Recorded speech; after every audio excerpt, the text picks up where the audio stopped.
Quelles sont les idées reçues que vous évoquiez tout à l'heure quant à la psychiatrie ?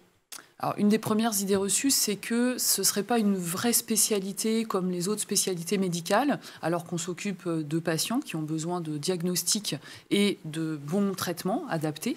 Donc, c'est d'abord expliquer en quoi notre médecine est essentiellement clinique.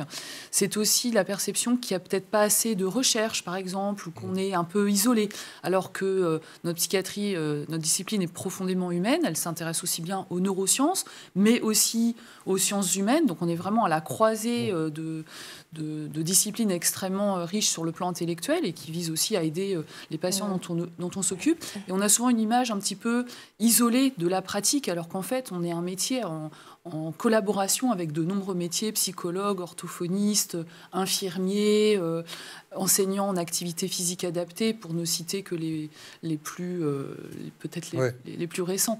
Donc, aujourd'hui, on ne peut pas travailler tout seul dans son coin, et ce qui fait de notre métier. Et ça vient d'où cette image d'une filière isolée ? Eh bien, c'est sans doute des idées reçues qui datent depuis un peu, puis de ce qui est véhiculé aussi par les médias, par exemple, ou les films, ou certains supports culturels comme des livres qui ont des fois un peu la peau dure. Donc, c'est vraiment l'ambition avec les Nuits de la psychiatrie de montrer la réalité du terrain d'aujourd'hui et pour déconstruire tout d'abord ces idées.